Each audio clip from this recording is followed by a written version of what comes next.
Alhamdulillahi wahdah wassalatu wassalamu ala man la nabiyya ba'dah. Asyhadu an la ilaha illallah wahdahu la syarikalah wa asyhadu anna Muhammadan abduhu wa rasuluh. Amma ba'd.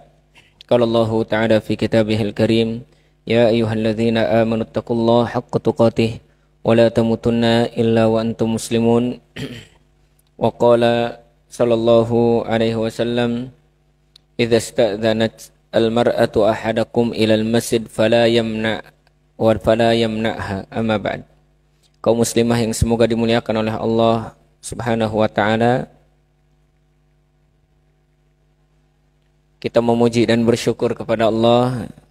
Allah telah memberikan kepada kita nikmat, salah satu di antara nikmatnya yaitu nikmat sehat. Kemudian nikmat waktu luang dan nikmat hidayah dan taufik yang Allah berikan kepada kita, maka wajib kita syukuri. Salah satu di antara nikmat yang harus juga kita syukuri selain nikmat sehat, selain nikmat waktu luang, selain nikmat harta dan yang lainnya, yaitu ada nikmat yang sangat harus kita jaga, yaitu nikmat hidayah dan taufik. Terkadang kita tidak sadar bahwasanya Allah memberikan kepada kita nikmat berupa hidayah sehingga kita mau datang ke majelis ilmu, mau mempelajari ilmu. Ternyata saudara kita masih banyak yang belum mau datang ke tempat ilmu atau ke majelis ilmu. Maka kita doakan mereka, semoga mereka juga diberikan hidayah sama seperti kita. Karena memang untuk datang ke majelis ilmu itu berat kalau tidak ada sesuatu yang mendorongnya dan kalau tidak dipaksa oleh diri kita. Karena terkadang jiwa manusia selalu memerintahkan kepada keburukan. Jadi harus dipaksa untuk melawan kebaikan, berat. Entah karena capek, entah karena nanggung, entah karena ini dan itu. Pokoknya banyak sekali alasan. Maka orang yang belum bisa datang ke sini kita doakan, semoga mereka mampu dan bisa datang ke majelis ilmu sekalipun ya, tidak setiap harinya, sekalipun seminggu sekalinya. Kita doakan semoga Allah Subhanahu wa taala memberikan kemudahan untuk mereka juga. Dan bagi kita yang sudah datang ke majelis, jangan Jangan bertinggi hati dan jangan terlalu merendahkan mereka yang belum datang ke majelis. Kita berusaha menyembunyikan ilmu kita jika memang mereka tidak menginginkan ilmu kita. Maksudnya apa? Jadi ketika kita di luar ada orang yang tidak faham misalkan tentang ibadah, kita ajarkan sesuai dengan kemampuan kita dan tidak merendahkan mereka. Maksudnya kita memiliki sifat tawadhu. Ya, ketika ilmu sudah banyak, maka milikilah sifat tawadhu. Jadi di hadapan orang itu kayak enggak faham saja. Jadi kita diajarkan ketika menuntut ilmu itu seolah-olah engkau belum mendengar apa yang diucapkan oleh orang-orang. Misalkan ada orang yang ngucapin atau berkata atau bicara tentang ilmu ini dan itu. Kita pura-pura dengar aja seolah-olah sudah dengar, sudah tahu. Atau seolah-olah kita belum tahu. Padahal kita sudah tahu. Ya. Maka biarkan mereka berbicara. Ketika memang ada kekeliruan maka ingatkan. Kalau nggak salah nih, saya juga ngaji gitu. Ya, dalilnya menurut yang tadi disampaikan oleh bapak atau oleh ibu mungkin keliru. Ya. Kalau menurut yang saya pelajari seperti ini, seperti itu. Jadi kita tidak merendahkan orang lain dan kita tidak meninggikan diri kita. Ini yang harus kita miliki ketika menuntut ilmu, yaitu tidak merasa tinggi di hadapan orang lain atau yang disebut dengan sombong. Ingat, ilmu yang bermanfaat itu ilmu yang menjadikan diri kita lebih dekat dengan Allah. Ketika ilmu tidak menghantarkan diri kita kepada Allah, maka boleh jadi ilmu itu belum bermanfaat. Ya. Kemudian tak lupa kita bersolat kepada Nabi kita Nabi Muhammad sallallahu alaihi wasallam serta keluarganya, para sahabatnya dan kita semoga sebagai pengikutnya diberikan oleh Allah syafaat daripada Rasul sallallahu alaihi wasallam, karena sesungguhnya Rasul akan diberikan oleh Allah izin untuk memberikan syafaat bagi siapa saja yang dikehendaki oleh Allah Subhanahu wa taala. Dan kita berdoa semoga kita termasuk yang diberikan oleh Allah syafaat dari Rasul sallallahu alaihi wasallam. Kaum muslimah yang semoga dimuliakan oleh Allah Subhanahu wa taala, jadi tadi sedikit nasihat untuk kita salah satu di antara alamat atau ciri ilmu yang bermanfaat yaitu apa? Ilmu bermanfaat itu menghantarkan diri kita kepada Allah. Mendekatkan diri kita kepada Allah. Jadi kalau kita ingin mengetahui ilmu kita bermanfaat atau tidak, maka sudahkah kita dekat dengan Allah? Kemudian ketika berbicara dengan orang, maka kita tidak merasa tinggi di hadapan orang. Dan kita tidak menunjukkan keilmuan kita di depan orang. Nih saya orang pintar, nih saya orang faham, nih saya orang ini orang itu. Nih saya ustadz, nih saya kiai, nih saya ini, nih saya itu. Tidak. Ya, biarkan orang yang menilai sendiri. Ya, sejauh mana ilmu kita. Yang penting kita sembunyikan dan kalau bisa lebih banyak diam. Makanya seorang ulama ketika ditanya, sesungguhnya orang yang tidak tahu aib dirinya sendiri, maka dia itu adalah orang ahmak. Ahmak dalam bahasa Arab, artinya bahasa kitanya, yaitu yang biasanya diucapkan oleh orang-orang. Ya, bahasanya kasar. Ya, entah itu dungu. Ya, dungu, tahu dungu ya? Bahasa kitanya kalau Indonesia goblok, itu ahmak namanya. Maksudnya orang yang tidak tahu aib dirinya, maka apa? Maka sesungguhnya dia dungu. Nggak tahu dirinya punya aib, seolah-olah nggak punya aib. Kemudian ditanya, fama aibuk? Apa aibmu? Beliau mengatakan, aibku adalah apa? Kathratul kalam. Aku terlalu banyak bicara, nggak banyak diam. Makanya di sini orang yang berilmu itu harusnya banyak diam, tidak banyak bicara.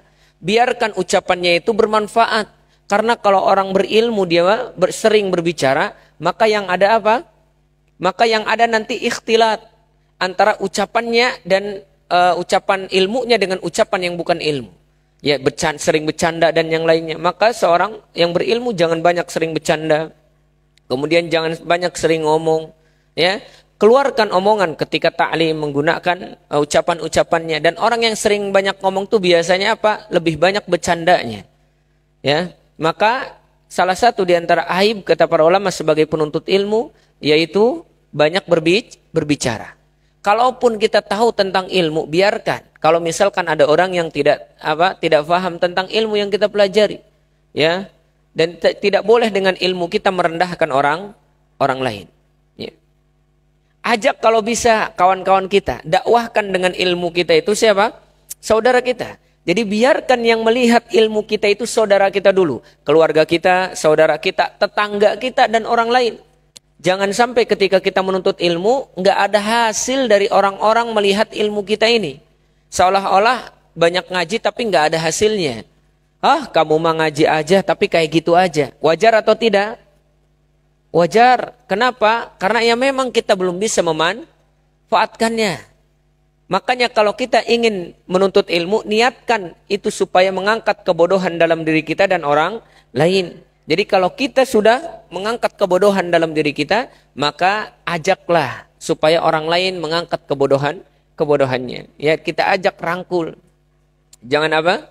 Jangan sampai ada bahasa si fulan mengaji tapi kayak gini, tapi kayak gitu, sehingga pengajian ibu-ibu akhirnya atau pengajian rata-ratanya yang biasa didatangi oleh ibu akhirnya tercemar, ngaji di sana mah kayak gini kayak gitu. Mungkin diajarkannya kayak gini kayak gitu. Padahal tidak demikian. Ustadznya, kiainya ngajarkan jangan sampai kita memiliki sifat sombong, jangan sampai kita ini dan itu. Tapi ternyata ya orang lain yang tidak ngaji mah nilainya beda. Kita ajak, ayo kita ngaji. Masya Allah ngaji itu seru. Ya, di samping kita mendapatkan faidah, ya kita juga dapat teman baru. Kita juga dapat ilmu baru. Bahkan ibadah yang kita kerjakan kalau kita menuntut ilmu tenang, nyaman. Dan ibadah yang mungkin kita ragu-ragu mengerjakannya itu akan menambah keyakinan. Ibadah yang mungkin banyak salahnya ketika kita ibadah sebelum ngaji, insya Allah nanti akan ditemukan di situ kebenarannya. Jadi tidak hanya taunya salah doang, tapi ternyata yang benarnya pun kita dapatkan kalau di pengajian. Itu ajak mereka. Kalau tidak mau jangan dipaksa, biarkan. Doakan ya Allah semoga si fulan diberikan hidayah mau ngaji. Ya, jangan sampai kita seperti orang yang enggak ngaji juga. Yang enggak ngaji ya ngomongin ke yang ngaji buruk, yang ngaji ngomongin ke yang ngaji buruk. Apa bedanya? Sama atau tidak? Sama. Maka orang yang sudah ngaji jangan sampai orang sama dengan orang yang tidak ngaji. Doakan ya Allah Semoga si fulan diberikan hidayah ya Allah. Semoga si fulan diberikan ini dan itu. Masya Allah. Ya, luar biasa. Luar biasa. Ya. Kaum muslimin dan muslimah yang semoga dimuliakan oleh Allah Subhanahu wa taala. Insyaallah kita masuk ke pembahasan kita tentang dzihabun nisa lil masjid wa ba'du ahkamiha. Wanita yang pergi ke masjid dan beberapa hukum tentang perempuan yang sholat di masjid. Kemarin kita sudah bahas tentang bagaimana tata caranya sholat perempuan berjamaah, bagaimana adab-adabnya, bagaimana yang lainnya. Ya, dan sekarang kita bahas tentang hukumnya ke masjid ini perempuan bagaimana. Terkadang ibu-ibu juga nggak tahu apa hukumnya. Maka apa kata para ulama? Dibaca.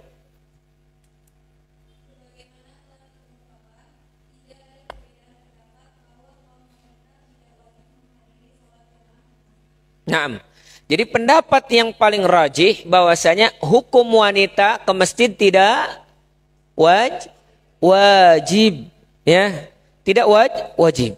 Ini pendapat ulama dan ijma para ulama semuanya bahwasanya perempuan ke masjid tidak wajib.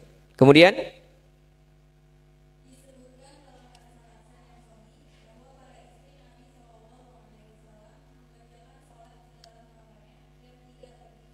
nah, jadi banyak dalil-dalil yang mengatakan juga perempuan tidak pergi ke masjid. Di sini dalil bahwasanya perempuan tidak wajib ke masjid, ya, dan laki-laki wajib ke masjid. Ya. Jadi ini untuk membedakan antara hukum laki-laki dan perempuan karena mungkin di sebagian masyarakat ada yang mengatakan seolah-olah ke masjid bagi perempuan juga wajib. Padahal tidak. Bahkan laki-laki pun ikhtilaf para ulama. Ada yang mengatakan wajib, ada yang mengatakan sunnah, ada yang mengatakan sunnah muakkadah, ini bagi laki-laki. Maka bagi perempuan sepakatnya yaitu apa? Tidak wajib. Jadi kalau ada yang mengatakan, misalkan kamu nggak pergi ke masjid sholatnya, kata siapa? Kata perempuan kepada temannya. Maka jangan menghukumi bahwasanya seolah-olah seperti dosa. Tidak, karena hukum perempuan ke masjid tidak wajib. Akan tetapi walakin yajuzu lin nisa'il khuruju ilal masjid. Akan tetapi boleh bagi perempuan ke masjid. Tidak wajibnya bukan berarti haram. Ingat, ketidakwajibannya seorang perempuan ke masjid bukan berarti haram untuk ke masjid. Boleh mereka ke masjid. Ya. Sebagaimana apa? Sebagaimana dalil-dalil yang mengatakan tentang perempuan yang pergi ke masjid di zaman Nabi SAW. Bahkan awal disyariatkannya sholat itu, banyak para sahabat atau sahabiyah, para perempuan itu pergi ke masjid untuk menunaikan sholat. Sholat subuhnya, sholat isyaknya, sholat asarnya, dan sholat-sholat yang lainnya. Akan tetapi, tidak menjadi wajib bagi mereka sholat berjamaah bersama laki-laki. Dan kalau mereka sudah sholat berjamaah dengan laki-laki, maka apa? Maka ada hukum-hukumnya yang kemarin kita sudah bahas, ya. Jadi ini berkaitan tentang apa? Perempuan yang sholat di masjid. Kalau seandainya tidak bolehnya perempuan ke masjid, tentunya tidak akan ada dalil Rasulullah mengatakan khairus sufufi lin nisa'i akhiruha. Sebaik-baik saf perempuan yaitu di belakang. Itu menandakan bolehnya perempuan berbaris dengan laki-laki atau ikut berjamaah dengan laki-laki. Kalau berjamaah dengan laki-laki di mana? Di masjid. Ya, menandakan di mana? Di masjid. Ya, fokus. Ya, hareeng ini mah ya. Apa dalilnya? Dalilnya Rasulullah SAW, ya, ketika di zaman Nabi, Aisyah radhiallahu taala anha meriwayatkan, kunna nisaul mu'minati yashhadna ma'ar Rasulillah sallallahu alaihi wasallam salatal fajri mutalaffi'ati bimurutihinna. Sesungguhnya para perempuan-perempuan mukminat di zaman Nabi menyaksikan bersama Rasul salat subuh.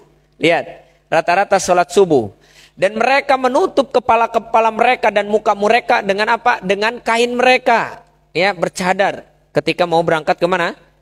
Ke masjid, dan menutup aurat mereka. Tsummayan qalibna ila buyutihinna hina yaqdhina as-salata la ya'rifuhunna ahadun minal ghalas. Kemudian setelah sholat subuh beres, maka apa? Maka para perempuan ini langsung pulang ke rumahnya dan tidak ada satupun yang tahu siapa perempuan itu. Ya, kenapa? Dalilnya di sini bahwasanya sholat subuh dikerjakan waktu gelap, bukan waktu terang. Waktu subuh dikerjakan waktu gelap. Sekarang mah enak, ada lampu, ya, jadi masih kelihatan. Tapi kalau misalkan zaman dulu nggak ada lampu, subuh itu gelap. Makanya ketika selesai sholat subuh, assalamualaikum, para perempuan pulang, seolah-olah nggak ada yang tahu siapa di sampingnya. Bahkan para sahabat ketika sholat pun nggak tahu siapa di samping dia, saking gelapnya. Maka kata para ulama, di sini juga dalil perempuan dibolehkan pergi ke masjid sholat bersama laki-laki. Dan waktu subuh itu apa? Waktu subuh itu ternyata waktunya ketika gelap, bukan sudah terang. Jadi kalau ada yang mengatakan bahwasanya subuh itu waktunya sudah terang, maka salah. Karena waktu subuh itu waktunya masih gelap. Hanya kita melihat cahaya di ufuk timur, ya, seperti apa? Seperti cahaya yang membentang kemana? Membentang ke ufuk timur. Ya, kalau ke atas itu namanya fajrul kadzib. Waktu fajar tapi bohong. Biasanya cahayanya ke atas seperti buntut atau ekor apa? Seperti ekor ke atas lurus, itu pasti akan hilang sebentar dong ya. Tapi kalau misalkan waktu subuh itu cahaya di timur itu melebar ke kanan dan ke kiri, meliputi ufuk timur. Itu waktu subuh sebelum ada waktu kita, ya, zaman sekarang menggunakan jam. Jadi melihatnya apa? Melihatnya ke arah timur. Jadi ini dalil bahwasanya perempuan dibolehkan untuk sholat, ya.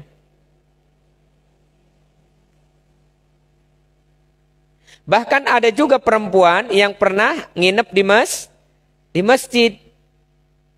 Bahkan menjadi apa?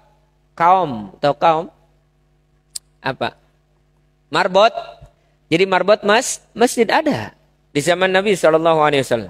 Ya. Kemudian selanjutnya,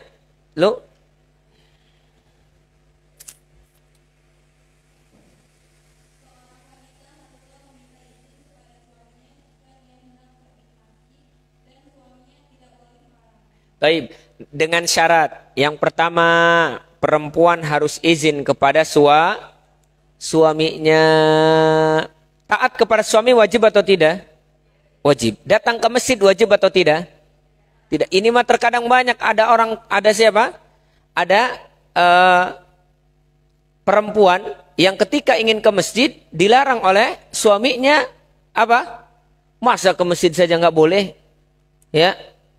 Di sini kalau ada laki-laki, perempuan tidak boleh dilarang ke masjid. Tapi kalau laki-laki melarang, maka utamakan yang wajib, ya, sebelum yang tidak wajib. Kalau misalkan kita melanggar, misalkan, ya, tetap kekeh datang ke masjid. Kemudian larangan siapa? Larangan suami kita abaikan. Ada mafsadah atau tidak? Ada keburukan atau tidak? Keburukan, ribut yang ada nanti. Tidak ada sakinah lagi.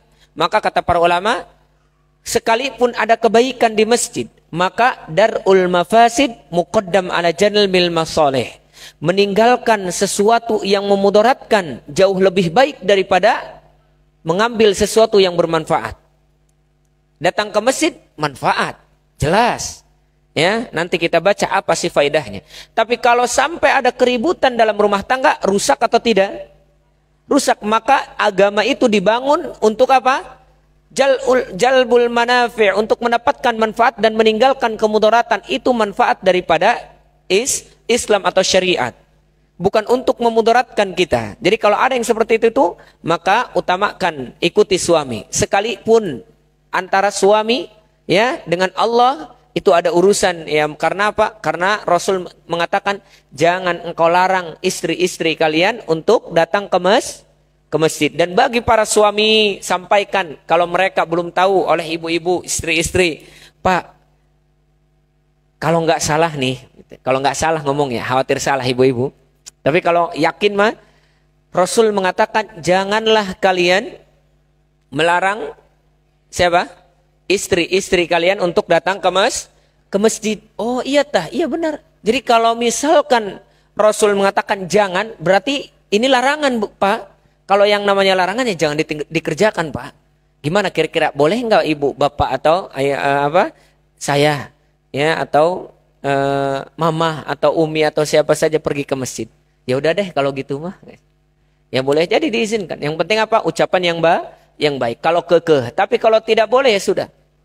Ya, jangan dipaksakan. Jangan sampai meninggalkan yang wajib hanya demi yang perkara mubah. Mubah itu tidak dosa, tidak pahala.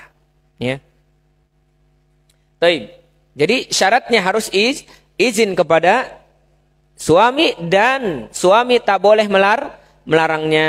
Apa sih faedahnya? Fa illam yakun hunaka sababun yamna'ul khuruj al-mar'ah ilal masjid. Dengan syarat, ya, ketika melarang suami harus ada sebabnya. Kalau tidak ada sebab, suami tak boleh melarang istrinya untuk ke masjid. Boleh ibu-ibu nanya, Pak, punten ini mah, kalau misalkan bapak ngelarang saya untuk ke masjid, kira-kira sebabnya apa, Pak? Biar minimal saya yakin nggak ke masjid nih. Supaya nanti saya nggak ngegerunek nih, Pak, kata ibu-ibu nih. Jadi sampaikan gitu. Kalau misalkan kata suami, Bu, ya kayak gini, misalkan, oh gitu, ya udah saya nggak ke masjid.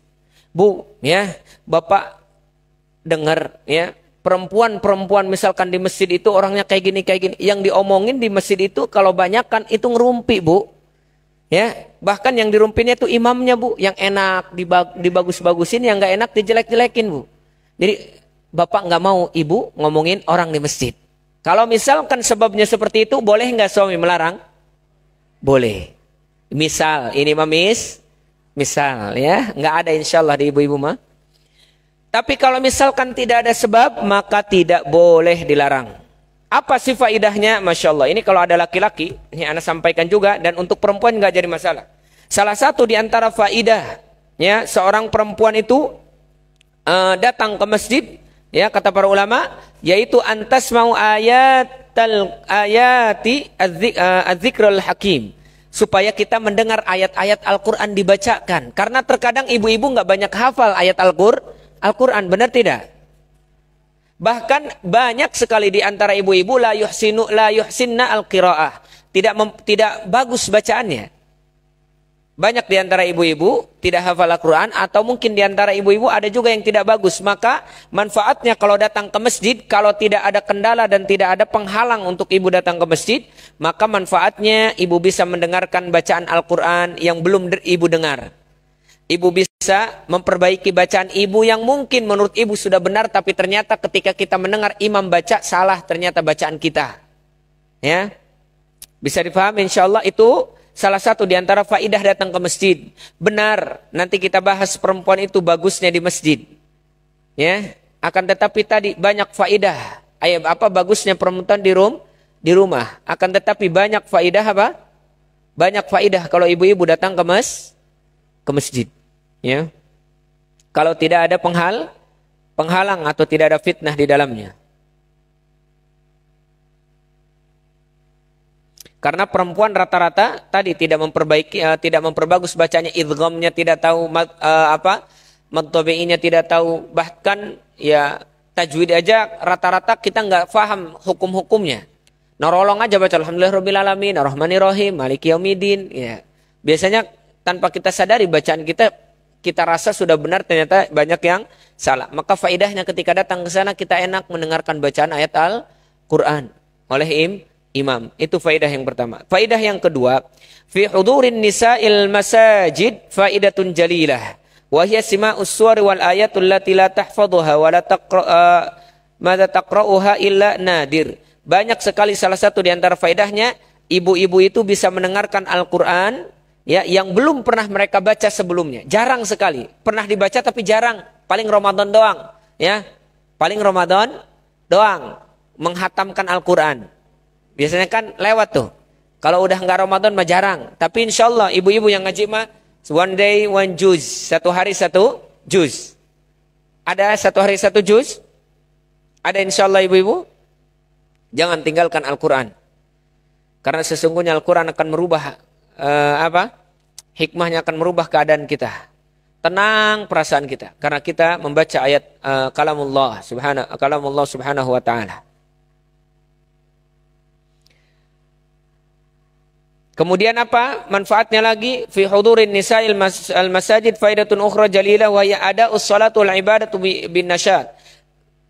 Salah satu di antara faedahnya yang selanjutnya yaitu mendatangkan semangat dalam ibadah. Karena rata-rata ibu-ibu kalau sholat sendirian Allahu Akbar, sami Allahu liman hamidah, Allahu Akbar, cepat. Pengennya beres saja. Dan terkadang kekhusyuan itu jarang datang kalau sholat sendiri.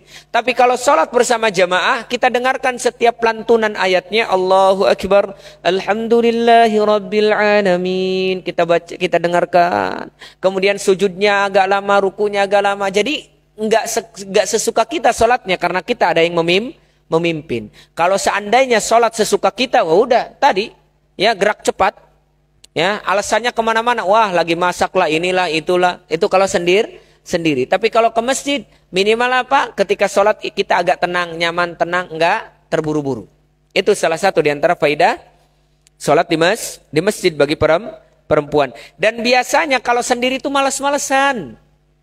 Ya, adzan Allahu Akbar. Ah, nantilah enggak ke masjid ini perempuan mah. Akhirnya apa? Sholatnya nyantai. Ya, nanti dulu ketiduranlah, bangun astagfirullah bentar lagi waktu asar. Akhirnya sholatnya dalam keadaan malas karena bangun tidur ngantuk. Benar tidak? Nah, maka faidahnya kalau kita datang ke masjid, sholat bersama jamaah itu mendatangkan nasyad, mendatangkan semangat dalam beribadah, sholat. Kemudian menghilangkan kemalasan dan juga menghilangkan yang namanya kegundahan, dan kita mendapatkan kesenangan karena kita berjumpa dengan kawan-kawan muslim yang lainnya. Ya, bertemu dengan kaum muslim senang sekali. Apalagi orang-orang yang soleh, menyenangkan. Itu faedahnya.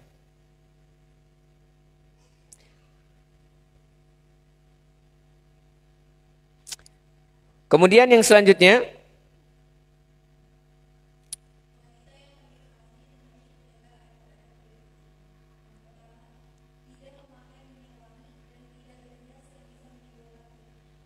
Taib. Jadi kalau mau ke masjid syaratnya tak boleh perempuan itu menggunakan minyak wangi. Boleh tidak perempuan pakai minyak wangi? Boleh. Yang tidak boleh itu memakai minyak wangi untuk Untuk memakai yang tidak boleh menggunakan minyak wangi untuk laki-laki yang bukan mahramnya atau bukan suami. Ya. Maka di sini ada larangan tentang perempuan untuk tidak memakai minyak wangi ya di beberapa keadaan, dan dibolehkan memakai minyak wangi di beberapa keadaan. Salah satu di antaranya annal isti'malal mar'ati at-tib lahu halatil mukhtalifah. Sesungguhnya pemakaian minyak wangi bagi perempuan itu memiliki keadaan-keadaan yang bermacam-macam, berbeda. Wa yakhtalifu hukmuha bihasbiha, dan hukumnya berbeda satu sama lain. Ya, kapan keadaan memakai minyak wanginya? Kalau keadaannya digunakan misalkan untuk laki-laki bukan suaminya, bisa jadi haram. Kalau misalkan suaminya, bisa jadi mustahab. Maka keadaan memakai minyak wangi itu tergantung. Kalau misalkan kita gunakannya untuk ini dan itu, dibolehkan. Kalau ini dan itu tidak dibolehkan misalkan. Maka banyak sekali keadaannya. Keadaan pertama contoh, ya. Kata para ulama, isti'maluhu lizauj, menggunakan minyak wangi untuk suami, boleh tidak? Mustahab, sangat dianjurkan. Jangan sampai di rumah itu atau di samping suami, mohon maaf, bau badan. Ya, bau bawang atau bau yang lainnya. Jadi niatkan beli minyak wangi itu untuk siapa? Number one, untuk suami. Karena dia yang mendampingi kita. Dia yang mendampingi kita, tidur kita, ya. Maka jangan sampai hanya sisa habis masak, misalkan datang suami, masa bodoh lah habis masak ini. Akhirnya apa? Akhirnya suami ketika datang, punten misalkan mau mencium istrinya atau mau memeluk istrinya baru pulang, bau bawang atau bau yang lainnya. Kira-kira gimana? Kebalik ya. Ya, ini keadaan yang sangat dianjurkan. Maka hukumnya pada saat itu memakai minyak wangi mustahab, sangat dianjurkan, sunnah. Ya, li'anna min husnil muasyarah, karena ini merupakan kebaikan dalam bermuamalah dengan siapa? Dengan keluarga. Laki-laki dan perempuan dianjurkan. Jangan sampai sisa.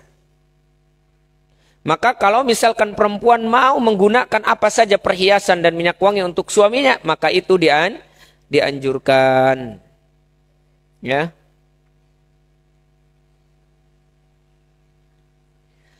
Dan tak boleh menunjukkan sesuatu pandangan yang buruk di hadapan suami. Ya. Jadi jangan sampai suami itu diberikan pandangan yang buruk dari kita. Ya, acak-acakan ini dan itu jangan. Berikan apa? Keadaan yang terbaik ibu-ibu. Kira-kira gimana keadaan terbaik ibu-ibu kalau keluar? Maka berikan itu kepada suami.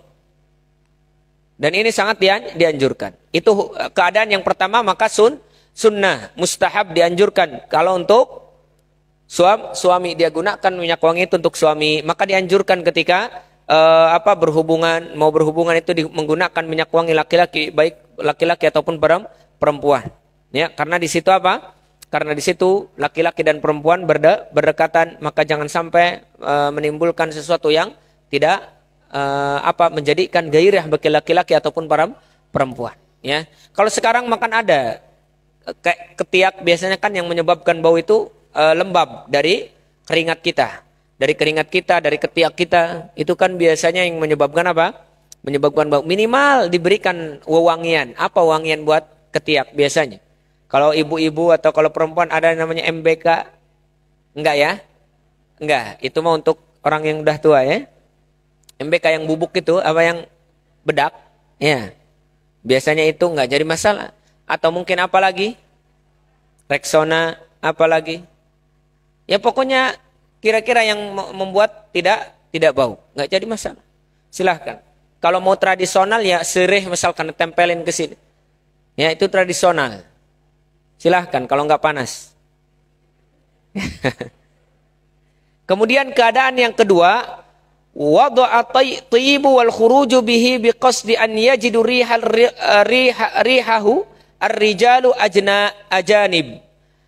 Keadaan yang kedua, si perempuan ini menggunakan minyak wangi untuk keluar dengan maksud supaya tidak kecium bau sama teman kantornya, sama kawan-kawan laki-lakinya atau sama laki-laki yang di luar. Ya, maka keadaan seperti ini fahadha muharramun, maka ini keadaan yang terlarang, haram, tak boleh. Wa hadza min kabirun minal kabair, dan ini termasuk dosa besar. Ya, jadi jangan pakai minyak wangi kalau misalkan mau keluar. Ya, karena itu bisa menyebabkan apa? Bisa menyebabkan syaitan keluar. Ah, kamu kan punya minyak wangi, pakai dong, banyak laki-laki di sana mah. Biar nanti kalau lewat itu tercium apa? Tercium wanginya, maka ini tidak boleh. Tidak boleh. Ya, apa dalilnya kata Rasulullah sallallahu alaihi wasallam, "Idza sta'tarat al-mar'atu famarrat 'ala alal qaumi liyajidu rihaha fahiya kadza wa kadza qala qawlan syadida yakni az-zaniyah." Siapa dari perempuan yang memakai minyak wangi kemudian melewati satu kaum supaya tercium baunya, maka sesungguhnya dia telah melakukan ini dan itu, yang dimaksud oleh Rasul yaitu dia termasuk pezina. Maka di sini dalil bahwasanya kita tidak boleh apa? Perempuan terutama tidak boleh menggunakan minyak wangi ya di hadapan laki-laki yang bukan suaminya. Bisa difahami insyaallah? Ya. Keadaan yang ketiga, perempuan pakai minyak wangi, antusiba minat tibi wal itr wa takhruj wa yaghlibu ala dhanniha annaha satamur bima jami yajid fiha rijalu min tibiha wa riha fa hadha fi'lun muharram aidan. Ya, contoh dia keluar pakai minyak wangi, keadaan yang ketiga, dia tidak bermaksud sih di situ apa? Tidak bermaksud di situ untuk supaya cium baunya, tapi ternyata manusia mencium itu atau laki-laki mencium itu. Ya, alhamdulillah akhirnya ada perasaan di perempuan itu, alhamdulillah saya lewat enggak bau, tercium wangi. Maka itu pun muharram, tak boleh. Padahal enggak niat supaya tidak tercium, kan dalil yang pertama tadi apa? Dalil yang pertama tadi itu dia ingin supaya tercium oleh laki-laki. Itu tidak boleh juga. Yang kedua mah nggak niat sih, pakai aja. Tapi ternyata ketika lewat tercium oleh laki-laki, maka ini juga muharram, tidak boleh. Ya.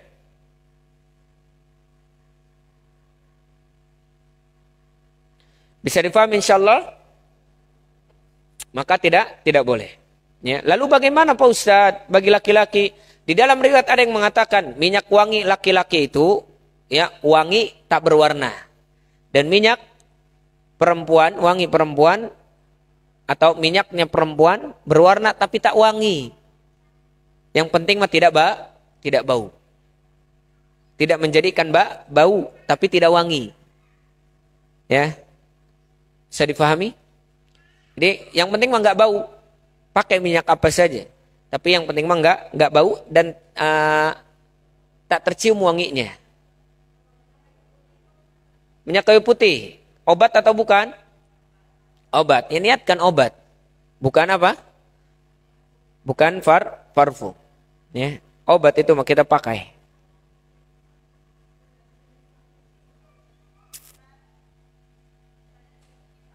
Ya.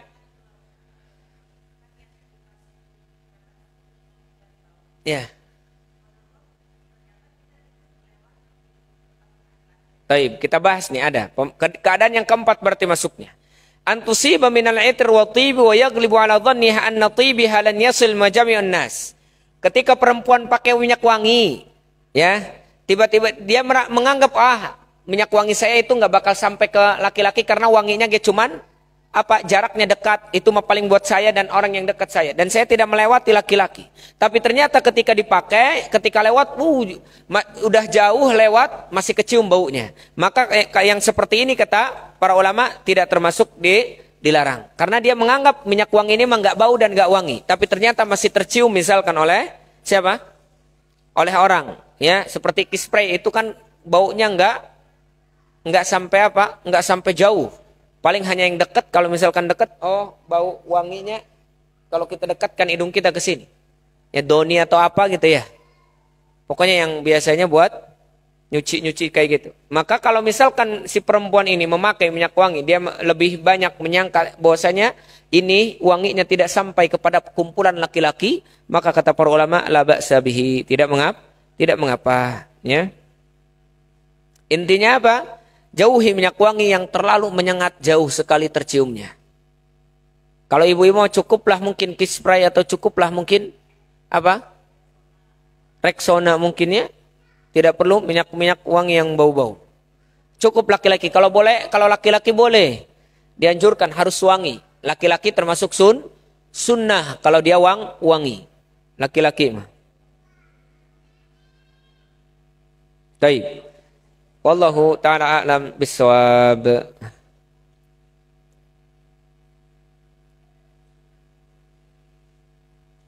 Baik. Lanjut.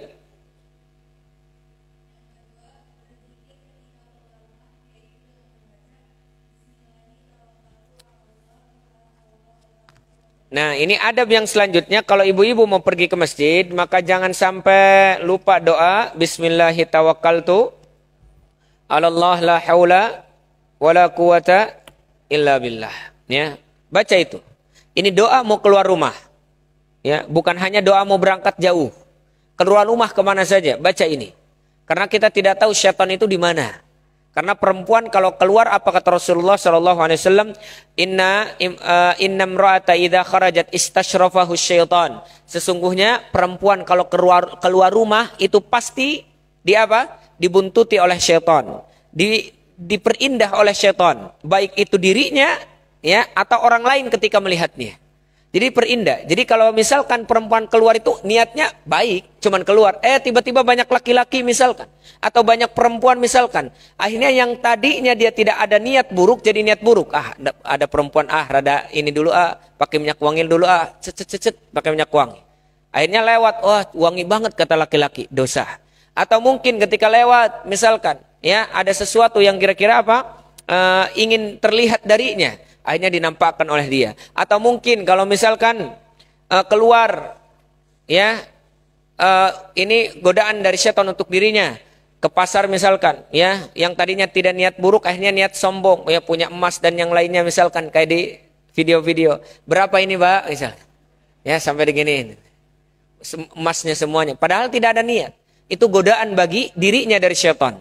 Atau syaitan perindah pandangan manusia atau orang lain kepada dirinya, baik itu perempuan ataupun laki-laki. Ya. Akhirnya apa? Ketika melihat apa? Bu teteh, Masya Allah bagus amat bajunya, bagus amat tasnya. Yang tadinya tidak ada niat untuk memamerkan tas. Bu Alhamdulillah iya bagus, ini harganya murah sih, paling 2 juta misal. Niatnya nggak ada pamer. Tapi kenapa? Syaitan menghiasi yang melihatnya. Atau laki-laki diperindah, dipelototin aja akhirnya. Ya diperbagus. Makanya di sini kenapa sih Allah Subhanahu wa taala sangat melarang sekali perempuan sering keluar rumah kalau misalkan tidak ada uzur syar'i. Supaya apa? Supaya tidak diperindah oleh syaitan, ya. Supaya tidak diperindah oleh syaitan.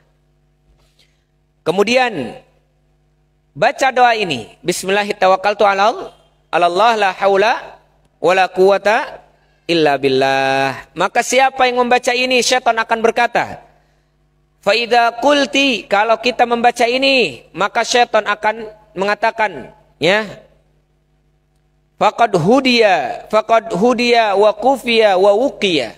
Sesungguhnya orang yang mengucapkan tadi itu telah diberikan hidayah oleh Allah, telah dicukupkan oleh Allah dan telah dijaga oleh Allah. Bagaimana engkau mau mengganggunya wahai syaitan yang lain?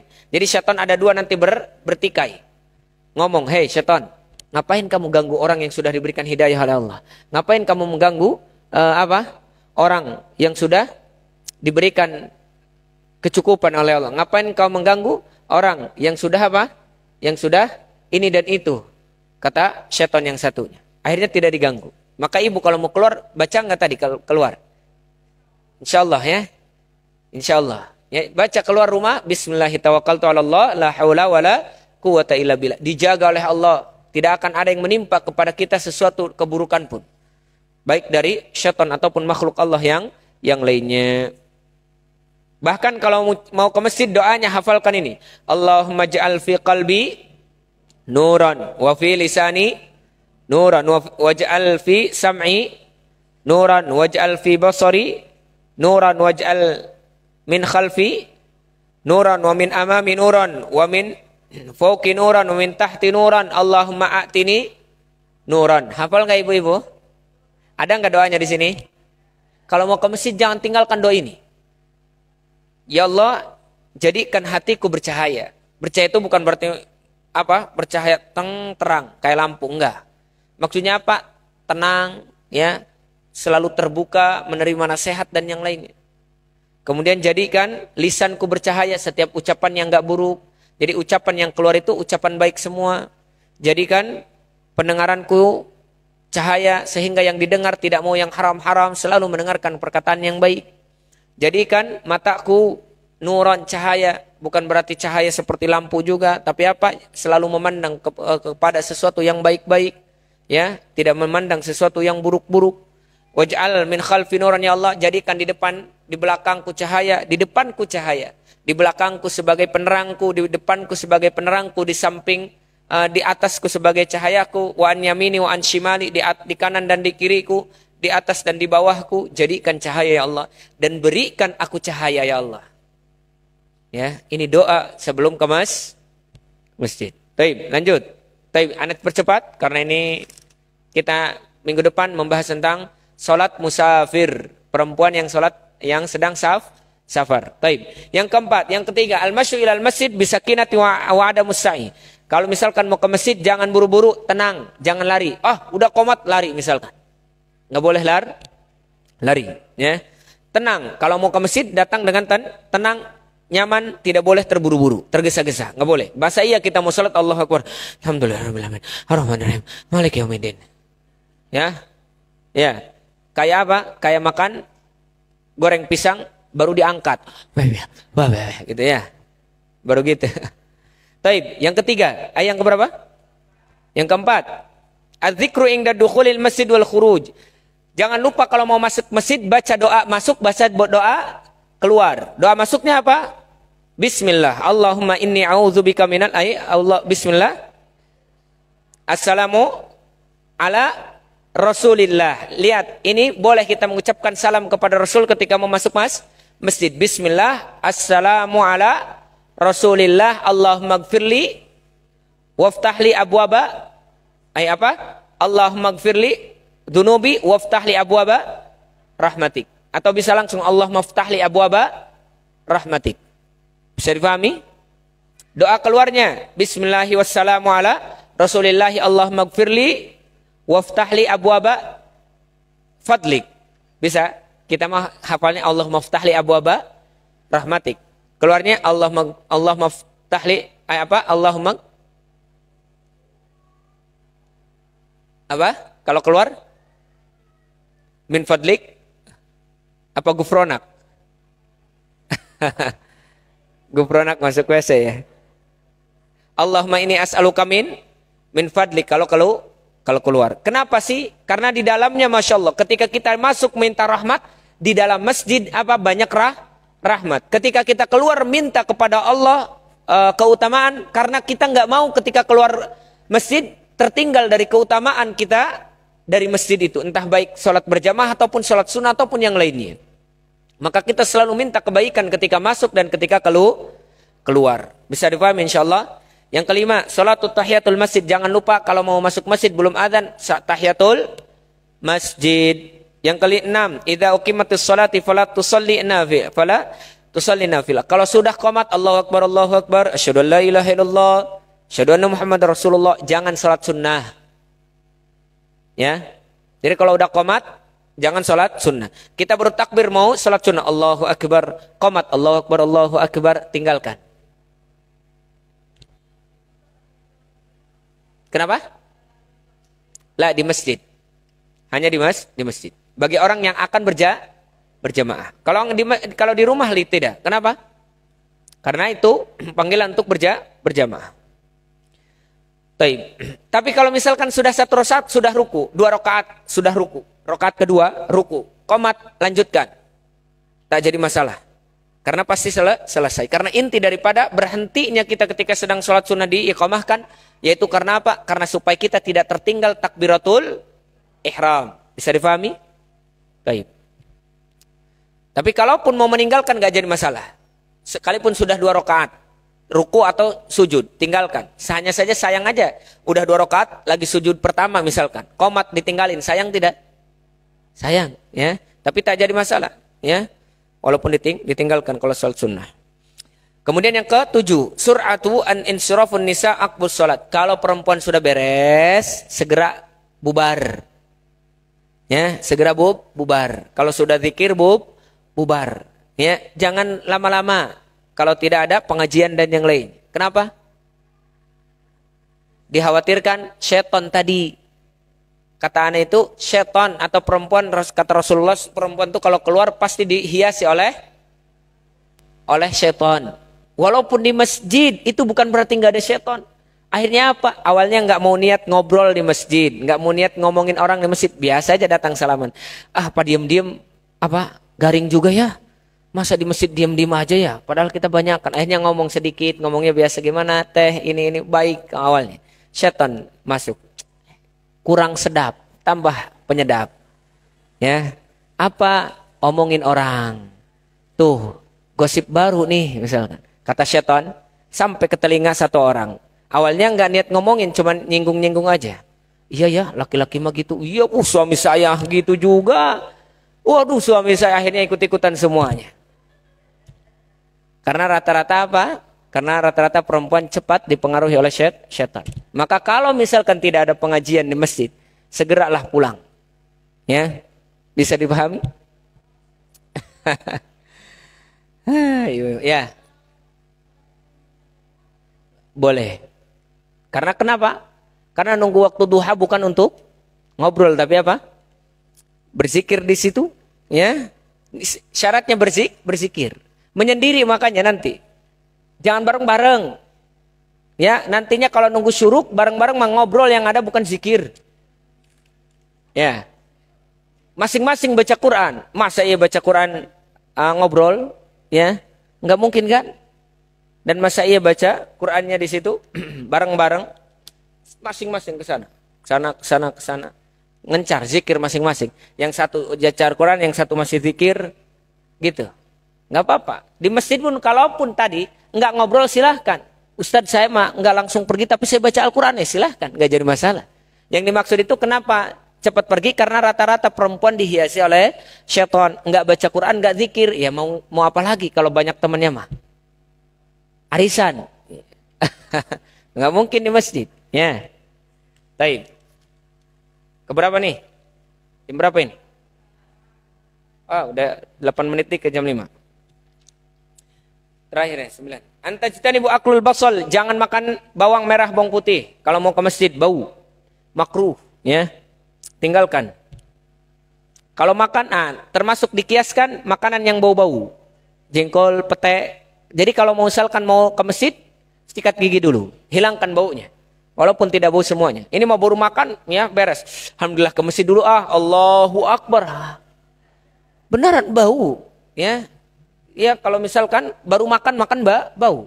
Walaupun kita makan sedikit itu biasanya nggak ngomong lewat dong bau. Ya ini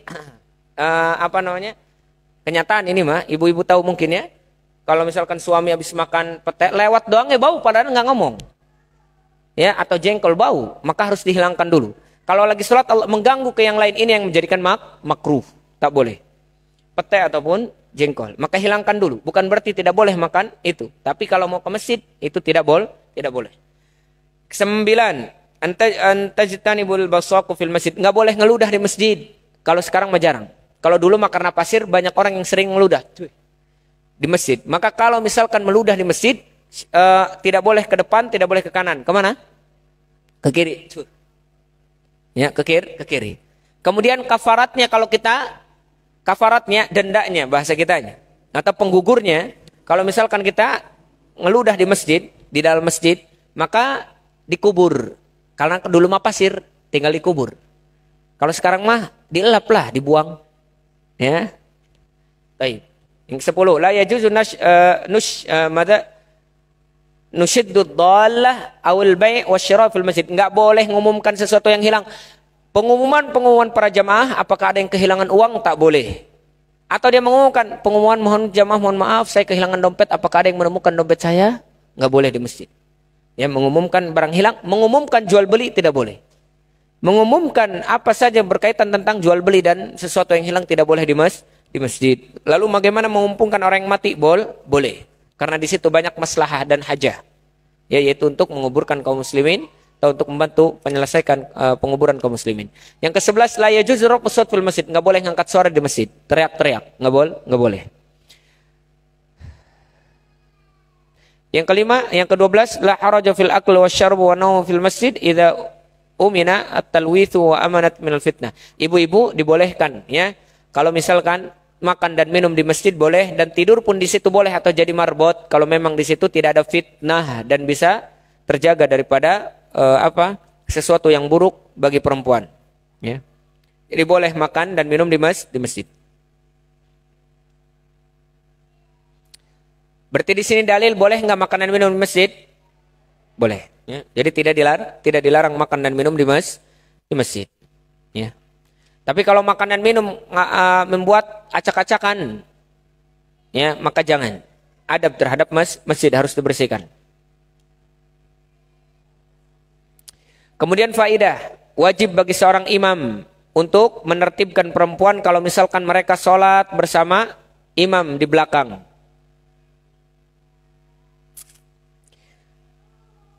Maksudnya apa? Maksudnya kalau misalkan ibu-ibu itu bawa anak, jangan cepat-cepat, jangan lama-lama sholatnya. Apalagi kalau imam mendengar tangisan anaknya. Kalau bisa apa? Kalau bisa disegerakan sholatnya. Ini untuk imam. Terakhir sebelum kita tutup, ya. Sebelum kita ada 4 menit lagi.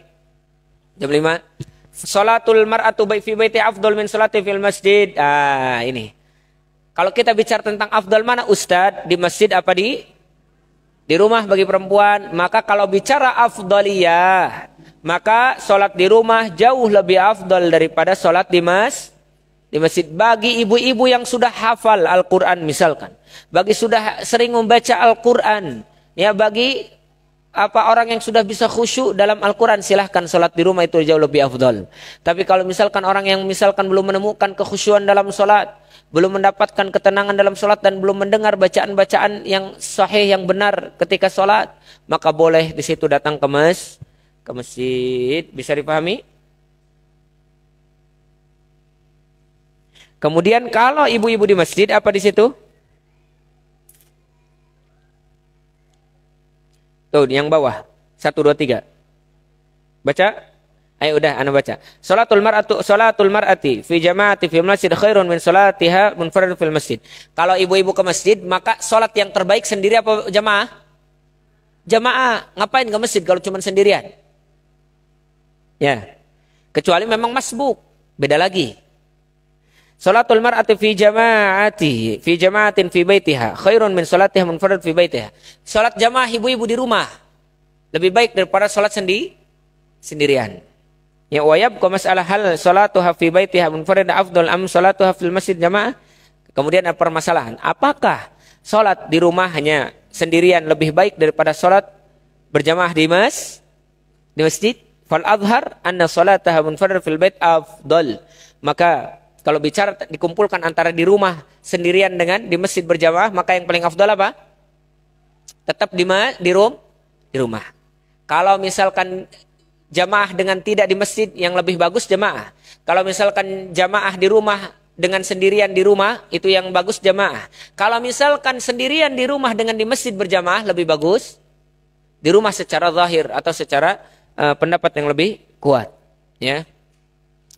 Idza kharajatil mar'atu li baitin imra'atin ukhra fa shallat ma'aha fi jama'atin fa hadza wallahu a'lam aqallu ajran min salatiha fil masjid. Tapi kalau ini lihat ibu-ibu yang punya musola, ya, pergi ke musola ibu-ibu. Kalau keluar untuk sholat bersama ibu-ibu tapi bukan di masjidnya laki-laki, maka ini lebih sedikit pahalanya kata para ulama dibandingkan datang ke masjid. Jadi kalau mau berjamaah dengan siapa? Laki-laki itu lebih besar pahalanya daripada berjamaah dengan perempuan. Kalau misalkan keluarnya untuk menuju musola tersebut kata para ulama. Wallahu a'lam bishawab. Ya, insyaallah nanti kita lanjutkan pembahasan selanjutnya tentang salat perempuan ketika safar, ya. Salat perempuan ketika safar. Sampai sini ada pertanyaan? Kalau tidak ada, kita tutup.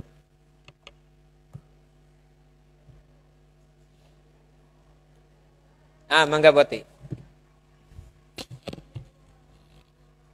Waalaikumsalam warahmatullahi wabarakatuh.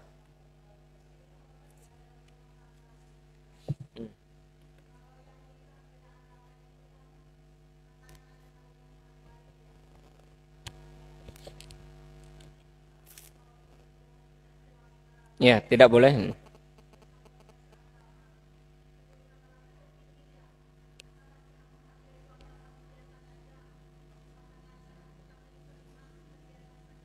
Taib. Nah, menikah dengan beda agama haram, tak boleh, ya. Sekalipun di situ apa? Adanya saling mencintai misalkan. Tapi dia saling cinta misalkan. Nah, maka kalau misalkan saling cinta, ya ikut agama yang dicintainya. Ya. Bohong kalau misalkan ya cinta tapi mereka tidak mau pindah agama, berarti belum cinta. Mau aja digituin.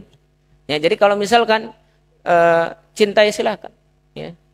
Tinggalkan agama. Tinggalkan agama. Intinya tidak boleh menghalalkan pernikahan apa? Beda agama. Allah Subhanahu wa taala dan Rasulnya melarang untuk kita menikah dengan beda agama. Apalagi perempuan. Yang paling parahnya perempuan sampai merelakan agamanya hanya demi laki-laki yang kegantengannya palingnya hanya beberapa saat. Ya, hilang. Wallahu a'lam. Kenapa itu? Ya, bukan dikasih makan dengan kegantengan. Ya. Kemudian bagaimana kalau misalkan ibu-ibu ya punya masalah dengan suami, atau misalkan kita sudah menasihati, ibu-ibu sudah menasihati suami, tapi suami masih seperti itu misalkan, ya, tidak mau mendengar kita misalkan, apakah kita berdosa? Seperti itu ya Bu, ya. Lebih intinya apakah tidak? Maka kalau ibu-ibu sudah menasihati nggak jadi masalah, ya, tidak jadi masalah. Karena kenapa? Dosanya antara dia dengan Allah. Ibu tidak akan ditanyakan tentang dosanya suami ketika ibu sudah mengingatkan satu sama lain.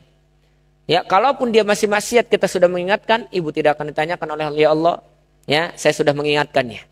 Tapi intinya apa? Ibu tidak akan ditanyakan kesalahan mereka disebabkan kepemimpinan ibu hanya anak-anak ibu. Tapi kalau misalkan suami itu akan ditanyakan kesalahan ibu-ibu dan anak-anaknya. Ya.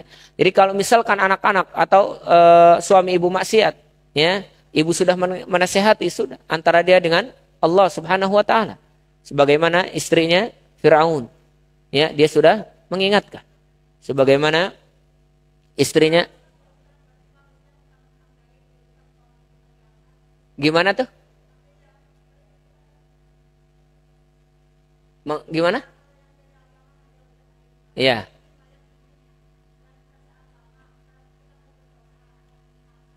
Ya. Ya. Naam. Jadi lebih baik kita hargai bukan pekerjaannya ya. Hargai kedudukan suami, bukan pekerjaan suami. Kalau pekerjaannya haram, ya, kita nasihati terus karena tidak boleh. Tapi kalau kedudukannya wajib kita hargai karena Allah mengatakan ar-rijalu qawwamuna 'alan nisa bima faddalallahu bihi ba'dhum 'ala ba'd. Ya. Sesungguhnya Allah kedudukan perempuan itu di atas atau kedudukan laki-laki di atas perempuan. Maka hargai kedudukannya ya, walaupun kita pandai pintar, pura-pura kita tidak tahu apa-apa di hadapan suami. Ya. Walaupun itu salah. Ya, kalau sudah mengingatkan dengan jangan cara yang baik. Wallahu a'lam bishawab. Ada lagi? Tidak ada? Alhamdulillah. Kalau tidak ada, insyaallah kita lanjutkan pertemuan kita di pertemuan yang selanjutnya dengan materi salat perempuan saf ketika musafir ya. Banyak orang-orang yang tidak paham tentang salat musafir. Aqulu qouli hadza fastaghfirullah li wa lakum lisairil muslimin wal muslimat min kulli dhanbin khati'ah fastaghfiruhu innahu ghafurur rahim. Subhanakallahumma bihamdika asyhadu an la ilaha illa anta astaghfiruka wa atubu ilaik. Assalamualaikum warahmatullahi wabarakatuh.